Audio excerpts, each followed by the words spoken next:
సమాజంలో వరకట్న వేధింపులు ఆందోళన కలిగిస్తున్న ప్రస్తుత తరుణంలో ఓ యువకుడు తన గొప్ప మనసు చాటుకుని పలువురికి ఆదర్శంగా నిలిచారు. పెళ్లి కానుకగా అత్తామామలు ఇచ్చిన లక్షల రూపాయల కట్నాన్ని సున్నితంగా తిరస్కరించి వధువే తమకు అసలైన కానుక అని చాటి చెప్పాడు. ఈ స్ఫూర్తిదాయక సంఘటన హర్యానాలోని కురుక్షేత్రంలో జరిగింది.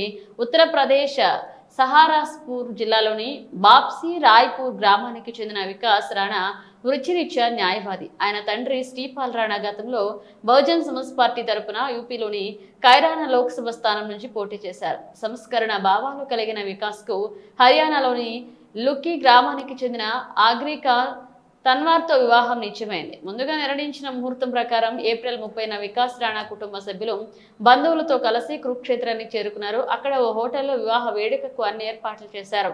వివాహ వేడుకలో భాగంగా తిలకం కార్యక్రమం జరుగుతుండగా వధువు తల్లిదండ్రులు వరుడు వికాస్ రాణాకు సాంప్రదాయం ప్రకారం 31 లక్షల నగదును కట్నంగా అందజేశారు. అయితే ఆ భారీ మొత్తాన్ని స్వీకరించేందుకు వికాస్ వినయంగా నిరాకరించారు. తమకు కాబోయే కోడలు ఆగ్రికా తన్వారే అసలైన కానుక అని, అంతకు మించిన కట్నం తమకు అవసరం లేదంటూ ఆయన స్పష్టం చేశారు.